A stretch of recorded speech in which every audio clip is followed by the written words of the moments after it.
Welcome to Stitchery Stories, where textile artists share their life in fabric and thread, inspiration, techniques, disasters and delights. And I'm Susan Weeks, enthusiastic embroiderer and textile art dabbler who also loves podcasting. So take a break and enjoy our light-hearted chat, and please share with your friends so they can enjoy it too. Hello, hello. Announcing Stitchery Courses, a brilliant new place to easily find experts who teach classes and courses in all things using thread, fabric and yarn. Covering mostly topics around embroidery and textile art at the moment, but this list will keep growing as I extend the reach and grow Stitchery Courses. Simply visit stitcherycourses.com and browse or search the fabulous teachers who are already listed. Check out their profile and information. It's easy to message them on the platform or click through to their website and you book and buy a class or a course or a workshop directly with them. You can also keep up to date with info and offers from all the experts through the newsletter, and also watch out for that fabulous supplier guide, which is coming soon. And if you teach your art, craft or skills with thread, fabric and yarn, then don't miss out and come and get listed on Stitchery Courses and attract new people into your business. stitcherycourses.com. I'll see you over there. Hello and welcome today to our lovely guest, Alison Holt. Hi, Alison. Hi, Sue. Right, it's brilliant to speak to you today. And we've just been having a bit of a laugh about getting microphones and stuff organised and getting ourselves organised. So it's lovely to speak with you today. And I'm really looking forward to chatting with Alison. I've got loads of questions for her. So Alison Holt is a textile artist based in Shropshire with a fine art textiles degree from Goldsmiths College in London. She combines silk painting and freehand machine embroidery, drawing with a basic sewing machine to create richly detailed, textured studies of landscapes and the natural world. Alison's art reflects her fascination with pattern and light and colour. She aims to capture a moment and a memory, driven by the need to explore and record what she sees. So with a career spanning 40 years as a textile artist, tutor and author of 5 books, Alison has taught and exhibited widely in the UK and Australia, New Zealand and Europe. More recently exhibiting at the Mall Galleries in London with various Royal Societies, including the Royal Society for Marine Artists, where she won the Charles Pears Award. And she's currently concentrating on the development of her own practice, which of course leads me to think, lots of questions in there. So be warned, Alison. So we can find pictures of Alison's lovely work and her links, etc., on her episode of Stitchery Stories on stitcherystories.com. But certainly my main place for following Alison is Instagram. That's the best place, isn't it, Alison? It is, yeah. You're an Instagram friend. So, Alison, before we get started today on diving into your Stitchery Stories, because I know there's like a very lot of things we can talk about here, do you want to share with us what you're working on and what's got you excited, Alison? I'm currently working on a sort of seascape theme. So I've been investigating rock pools, rocks, sandy beaches, waves. I mean, there's so much inspiration, texture, colour. As you mentioned in my bio, I had a piece of work in the Royal Society of Marine Artists last year and was encouraged to apply again for their annual show, which will be in September. And so I've produced 3 pieces of work, which I'll submit. And I'll have to see how that turns out. With a bit of luck, I'll get back in again. But it's good for me because it stretches me and pushes me in different directions and makes me look at different imagery.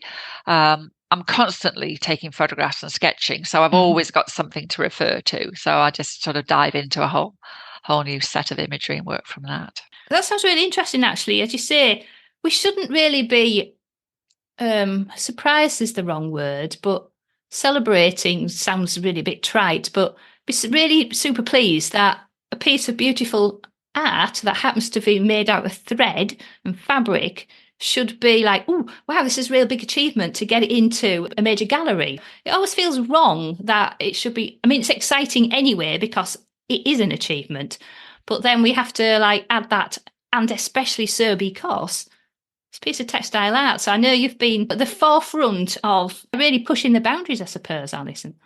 Yeah, it's been quite a challenge over the years, having galleries turn me down because it's textile art and they don't think it fits in with what they're trying to do with their clients and all of that sort of thing. So you find yourself being barred from lots of opportunities. So if you see yourself as an artist primarily, which I do, although I can't imagine working in anything except stitch and fabric. So it's not that I'm, rejecting textiles. I fully embrace it, as you might have noticed. It's just breaking into that art world has been difficult. So it is exciting and thrilling for me to find myself in some really super spaces now, and I think textiles are definitely having a moment, which I hope continues. I hope it's not fleeting. Yeah, definitely. That I'll continue to exhibit elsewhere. That's the plan. I know it's I've had other guests who've been through that similar path of the frustrations of, this is really lovely art I'm creating here, and it's just this like, no, for no other reason than, well, they've always done it that particular way. So yeah, as you say, I think we seem to be having a moment, which I think is really, really great, and absolutely love it when guests do come along and say, yes, I've got my piece in. And I know there's always that, it's almost now, and saying it's a running joke is not really fair, but it's like a running joke for the Royal Academy, isn't it, for like the summer exhibition? Is it about February or March? I know so many of my textile friends are all like, everyone's going, oh yeah, I put something in, and then we get this flood of, there's like a day, isn't there, when it's like, and everyone gets their nose, and it's like, don't, no. And then like there's a few brave souls managed to get through to the next level, and everyone's like cheering them on. But it shouldn't feel like that, should it really? But I think the Royal Academy is a really good example of what a lottery it is. Yeah. It's just, is it 19,000 people or something like that apply? Wow, I didn't know it was that many. Yeah. And I think if you talk to artists that paint, that they would have the same conversation with you, that they try every single year and don't get in. It's such a mixed bag of work. When you actually go to the summer exhibition, you'll find lots there that is really inspiring, and an awful lot there that you can't connect with it at all. What's that old adage about I wouldn't want to join a club that wanted me as a member? Having said that, I did get a piece in the summer exhibition, so I should be careful what I say. But I got rejected this year, so I belong to both clubs. Yeah. It is quite fascinating for me. I don't put work in. I'm not an artist, so for me, I kind of sit on the sidelines and observe, and it is quite fascinating. But utterly frustrating. But absolutely euphoric for the people who do get through as well, which is just really amazing. And so the Royal Society of Marine Artists, I didn't know was a thing. I'm learning lots today from you, but I didn't know was a thing. And and you got award as well, so. That's fantastic, because that's one of the pieces with the rock pools, isn't it, that you did between the rock pools? Looks what it says. It says. I'm not the world's most imaginative when it comes to giving my pictures a title. I'll tell you what, though, there's nothing wrong with actually giving it its description, because then it's got more chance of getting found online. I know I'm just a boring old online person, but true. I'd never thought of that. Well, there you are. You see, I'll stick with my method then. There's a good reason for it. That's good. So the Charles Pear Award, what's that all about? They have several prizes. All of these exhibitions have some sponsorship. They have esteemed deceased members who have left a legacy, and and so there are always these half a dozen prizes that are awarded on the night of the opening of the exhibition, and you're given your certificate and your prize money, which was rather nice. Ooh.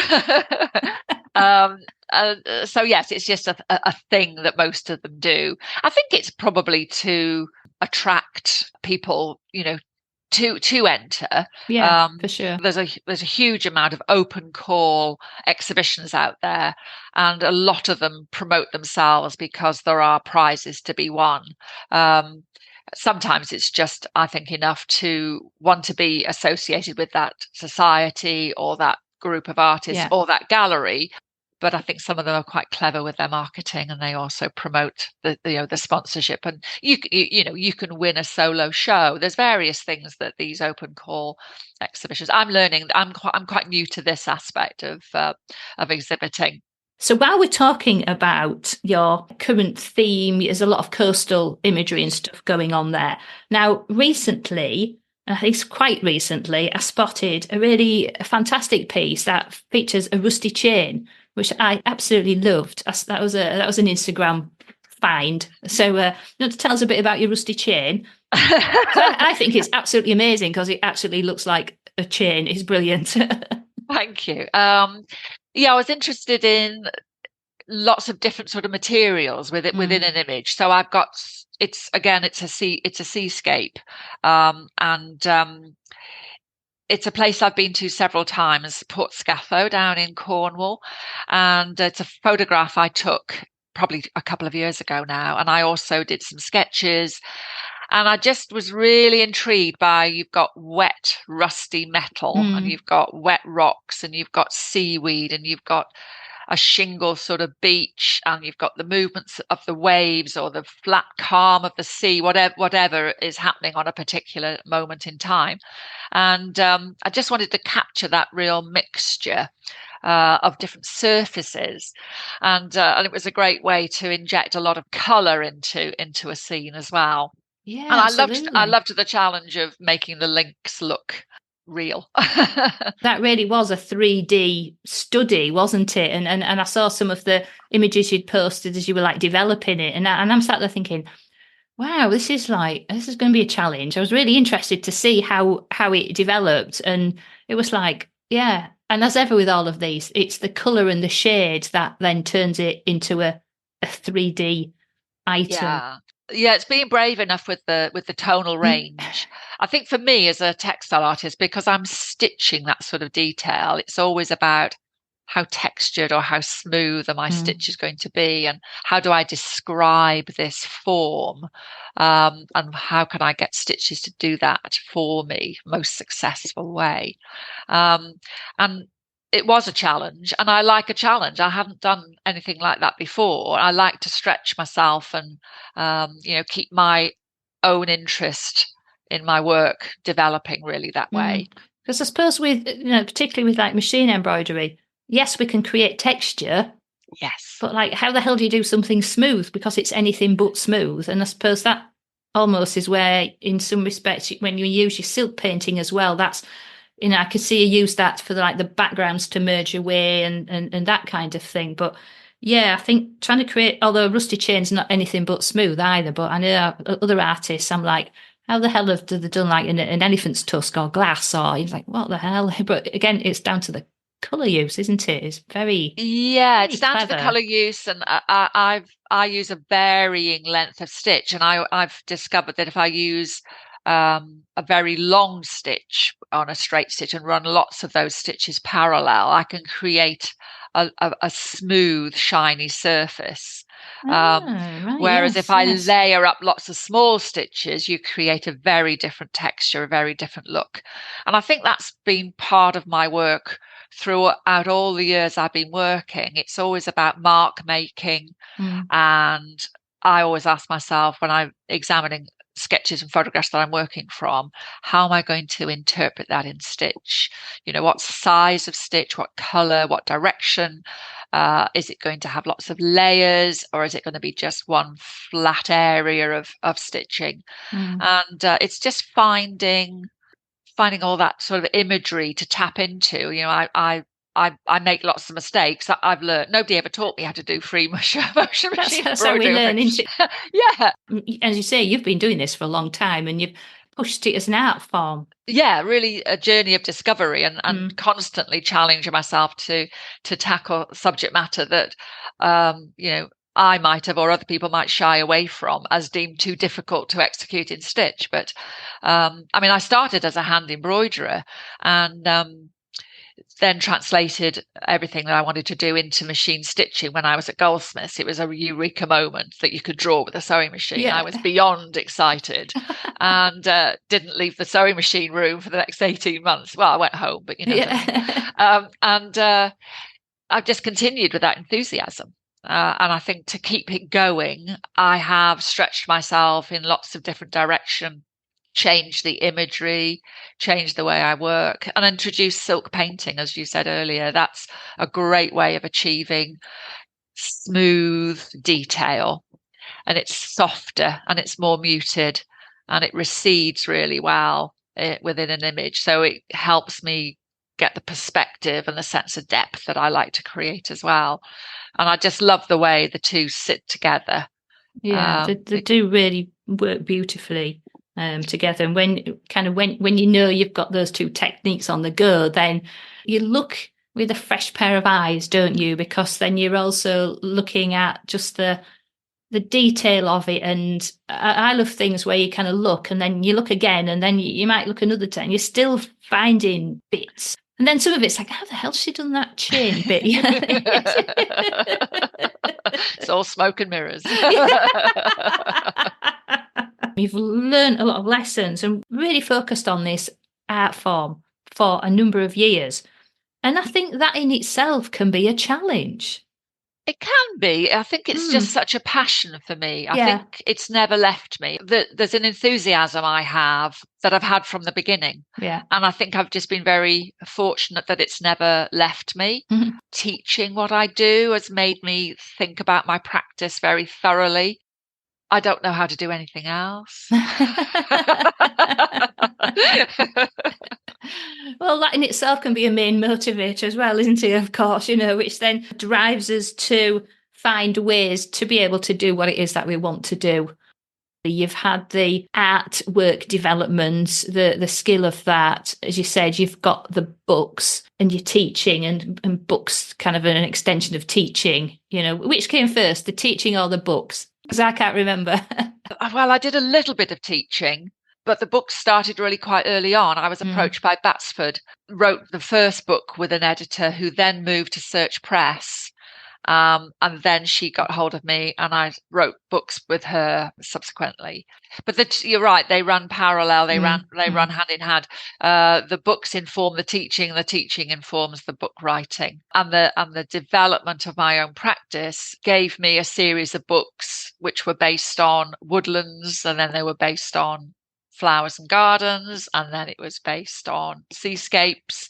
As I tackled new imagery, another book came along. I know, I always loved looking at your books, and I was just telling Alison before we started, I was at it was actually a quilt focused show a couple of weeks ago, and there was somebody there with a fabulous bookstore. One of my friends who I was with, she picked up one of Alison's books and said, "Oh, it should be really great, Alison would be, to have a guest." And I went, "Ha! Guess what? I've actually just literally, I think the day before, I said, I've actually got a booked in." She goes, "Oh, that'd be brilliant." I actually gave myself a gold star there just for being organised. You've done 5 books there, Alison. Have you got any more books in you? Are you waiting to see what evolves? I'm not currently thinking of writing any more books. I think at the moment I feel that I'm doing less teaching and certainly not writing books. I'm really focusing on my own work. The proportion or the ratio of time spent has shifted. Yeah. And so the majority of my time is about me being in my studio. It's an interesting one. The books have been absolutely brilliant. I've loved it. And I love the teaching, but I have discovered that they do interrupt your own creative flow. I should imagine it really does, actually. Yeah, because you're going to have to look for a different perspective almost. And so you can be well into a new theme of work or a new body of work with an idea in mind. And obviously you look at the diary and realize that you've got deadlines to meet with a publisher, or you've got a 7-week trip to Australia and New Zealand teaching, and you have to put your own creative journey on hold and go and do those things. And I've loved them, don't get me wrong. I really have. I feel very fortunate and very privileged. I've had so many great experiences and opportunities. Yeah. But it is rather nice at this point to not have so much of that going on and focus on my lovely studio and my happy place. Yeah. And you mentioned that you were looking at more of the marine focus. In this particular moment, yes. But I'm also working on a whole series of work studying the effect of light on the landscape. So I've got 3 exhibitions this year that I've planned with an artist friend of mine, Jackie Hogan. She works in pastels and I work in textiles. We're both working on the same theme, so it's quite an interesting concept that we then get together. Is that what you had in Cheltenham? Yes. That's right. Yes, that's one of the reasons you'd popped up. Right. You were telling me about that. We're both down in East Molesey near Hampton Court in July. I've got 2 weeks down there, and so that's called Illuminated Landscapes. I'm loving it because it's exploring the extreme colours and tones that you'll get in a sunlit landscape. And I'm really exaggerating those colours so that the sunlight's golden yellow and the shadows are the deepest, darkest purpley blues. And it's just really interesting to try and use colour in a very different way. Definitely. So it's interesting having a collaboration, therefore, with a pastel artist. How does that work? We've been friends for a long time. Right. And we're both on a similar sort of journey of our own work. And really, as you and I were talking about earlier, once you have completed, if you like, the creative process and you have this artwork, you have to put a different hat on. And that hat can be somebody who has to then promote and publicize and sell. You have to have an outlet for that work. So we looked at going to different galleries. We looked at renting gallery spaces, which has become perhaps a little bit more of a thing more recently. No, I didn't know that went. Well, I don't know anything about any of this, do I? So that's why I chat to you a lot. And we discovered this gallery in East Molesey, the Fountain Gallery, and it's owned by somebody, and 20 artists are like a cooperative. Right. Yes. And they have spare weeks. So during the year, you can book a 2-week slot. There's only about 6 of them. Yeah. You literally have to answer the email within minutes of it. Otherwise you miss out. And we went last year in May, and we're going again this year in July. And I think we both support and encourage each other to develop our work. We both think the same way, that we're motivated by a deadline and a purpose. I think as an artist, you have moments where you are just producing art for the sake of producing art because you don't know what else to do with yourself. It's you're driven. It's a passion. You're not a happy person unless you're being a creative person. And so we've come together because we both also know that we need a deadline and we need a purpose, because sometimes those feelings of just creating art for the sake of art don't carry you through. Yeah. We've got a 3-year plan, so we're going to do it again next year, and then we'll have a business meeting. See how we go. Yeah, brilliant. And assess whether we move forward. Yeah. But it's good to have a partner in crime. It's good to have somebody to share the rent of the gallery with, share the manning of the gallery. Yeah, all those practicalities. Because most of us are one man bands, aren't we? So I think that's really interesting. Yeah, and I think our work complements each other really, other's very well. So that's important. So yeah, it's a good experience. One of the pieces you shared with me called Primavera, and you're taking your work to a more painterly style. Part of that evolution and challenge, can I express it in stitch? That's it exactly. That's it exactly. Yeah, it's just moving away from the way I've worked, where I sometimes look back at pieces and find them to be almost too photographic. Oh, that's interesting. Yeah. Too realistic kind of thing. Too realistic. Are you trying to replicate a photo, or are you trying to... Exactly. I've never tried to replicate a photo, but I think I've got such an eye for detail. That's what you're good at. Yeah, that's what they end up looking like. And I suppose I'm just trying to not reject that completely, but I'm more influenced by painters than other textile artists. I get excited when I see things that are slightly more impressionistic or slightly more abstract. And I feel like they've captured an awful lot more of the atmosphere and the sense of the place without being as literal as I can be. And so that's what I mean by moving into a more painterly way of working.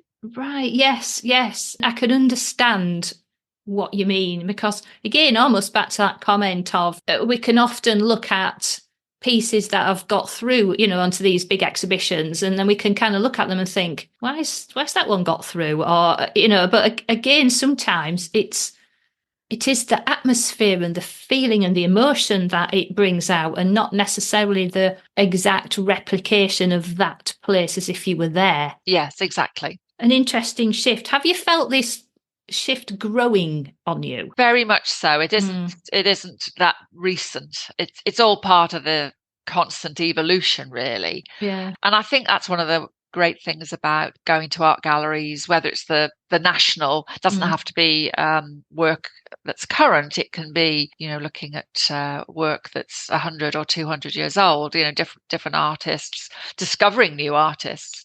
It's inspiring. You look around and you see pieces of work and they speak to you, and then you analyze, why does that have an effect on me, but that one over there doesn't? It's made me reassess, compositions, and just seeing the world slightly differently. It makes you feel braver when you see work.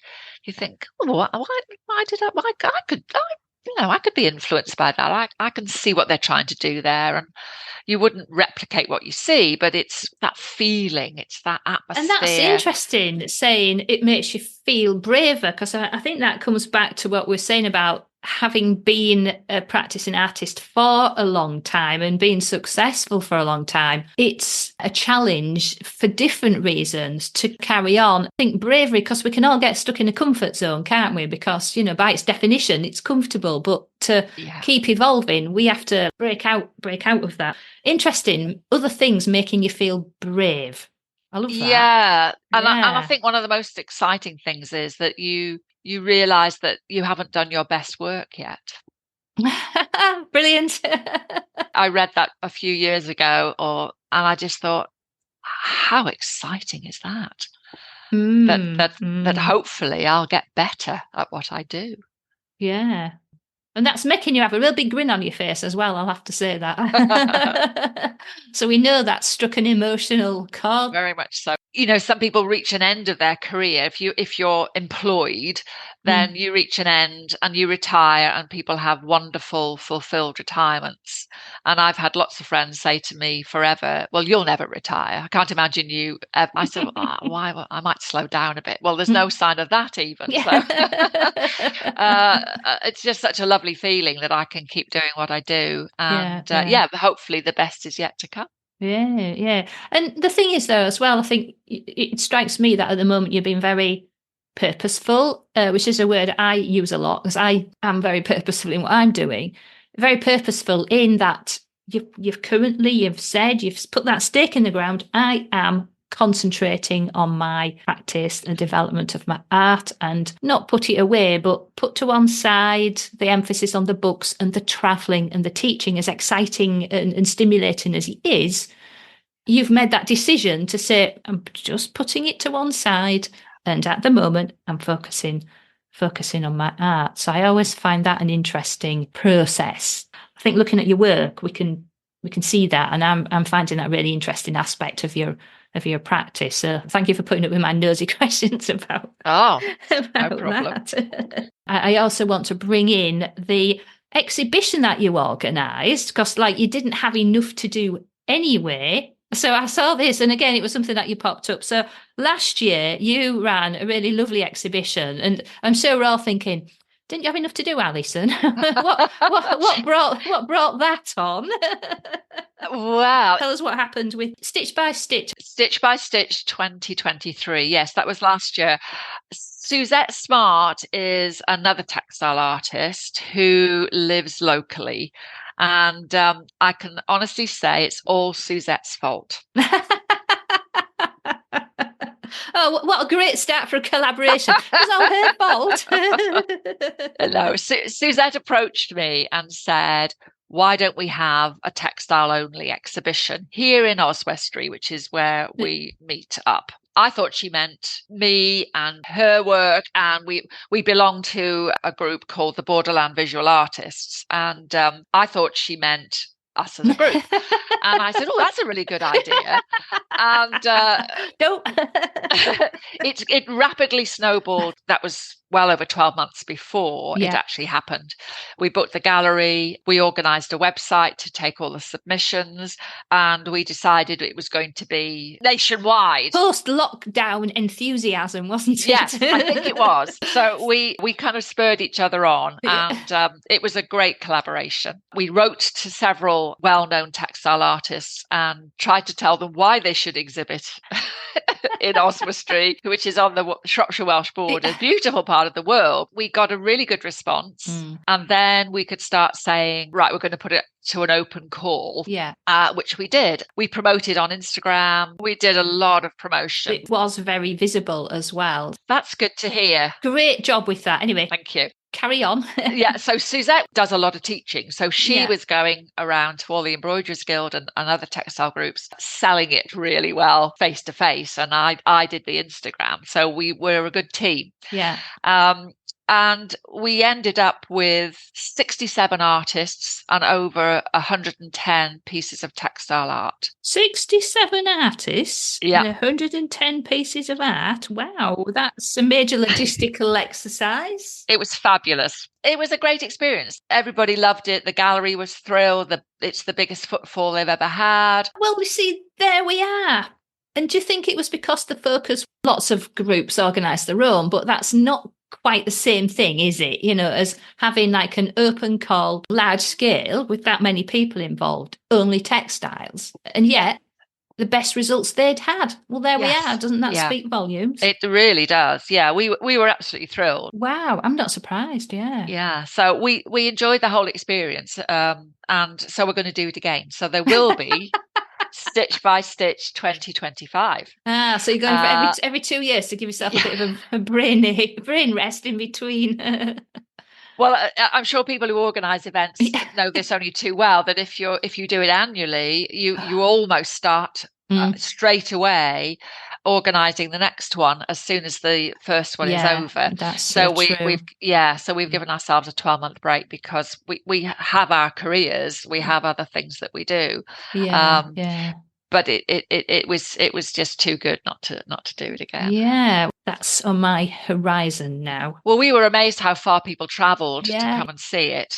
It was very exciting. We were both exhausted but happy. Yes, that's a hell of an achievement. And as you say, focused on textiles, look at the results there.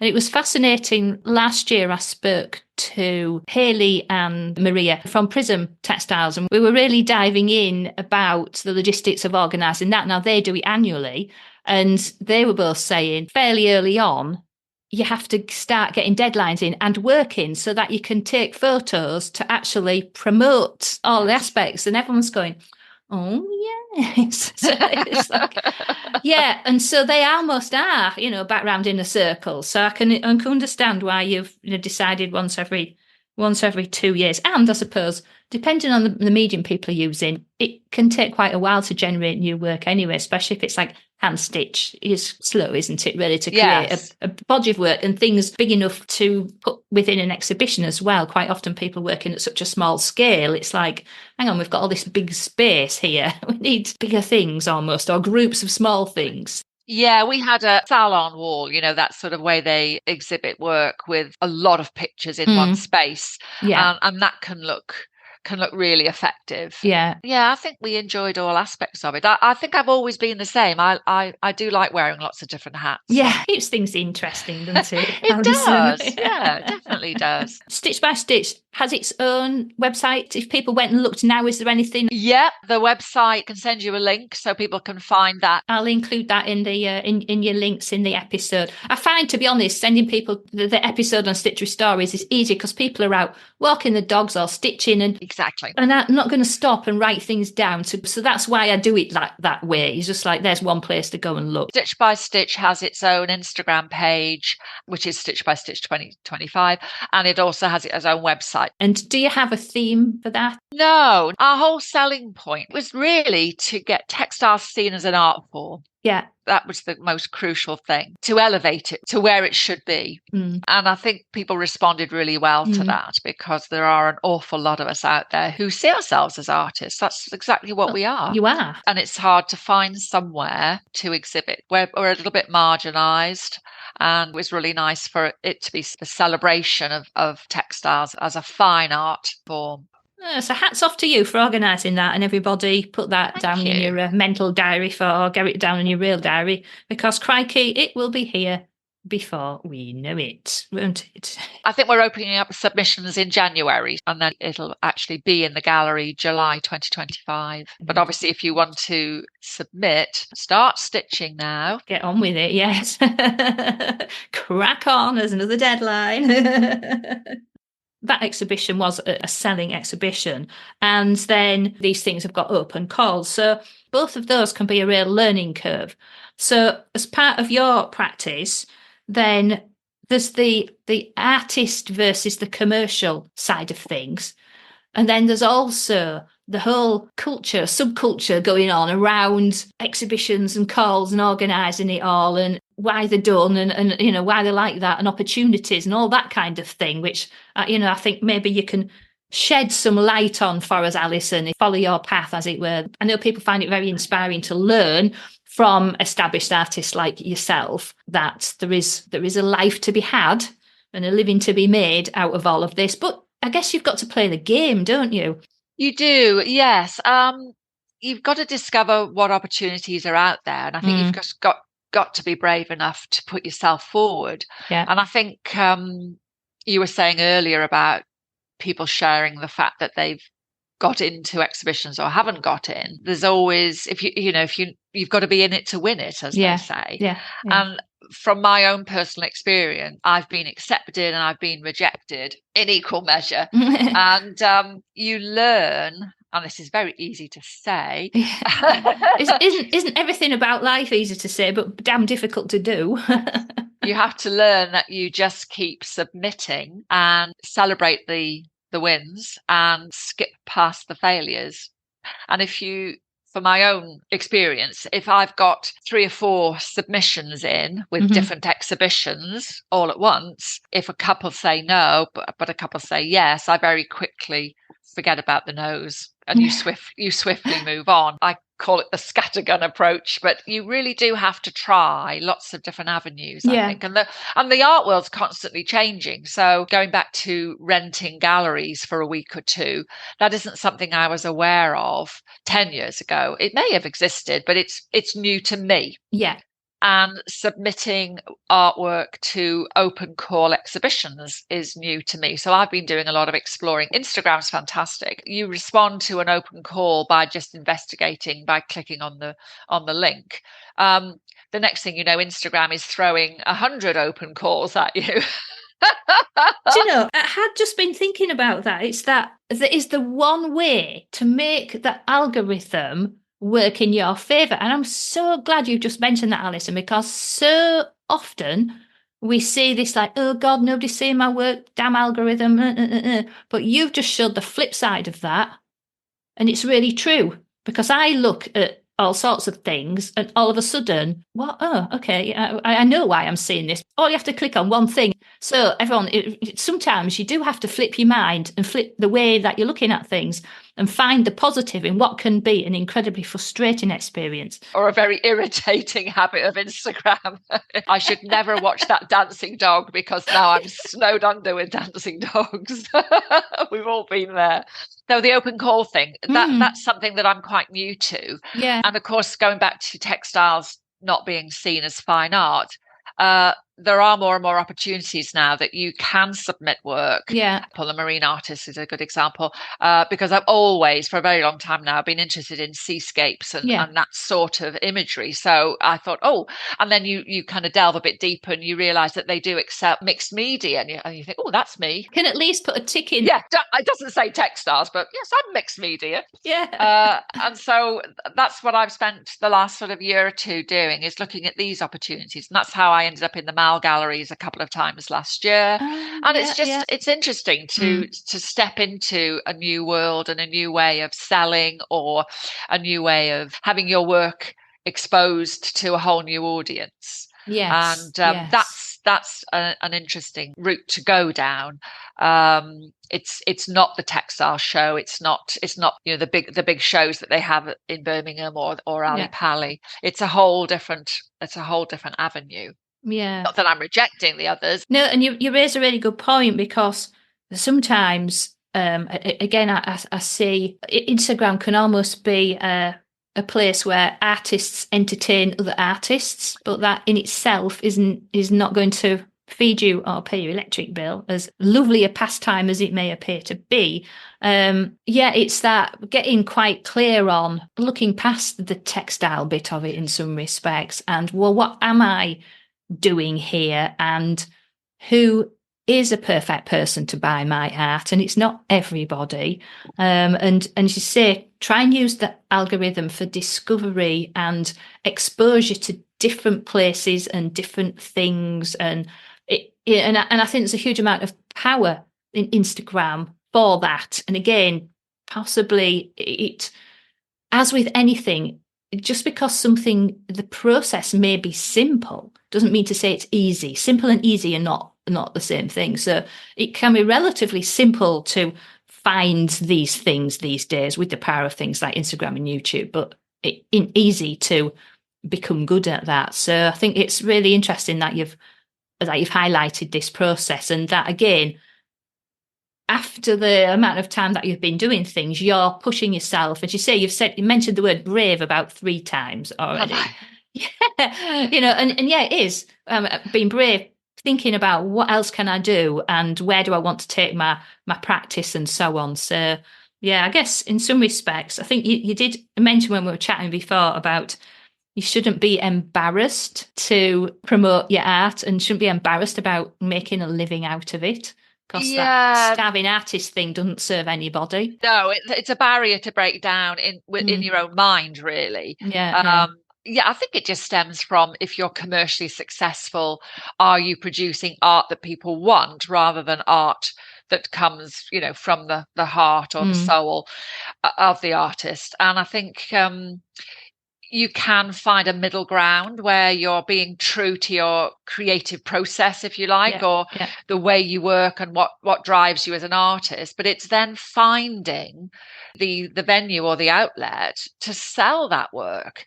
I joke about, I of course I want to sell my work. I'd be knee deep in it if I didn't. Where am I going to store it? I'm going to put the damn thing. Yeah, exactly. Yeah.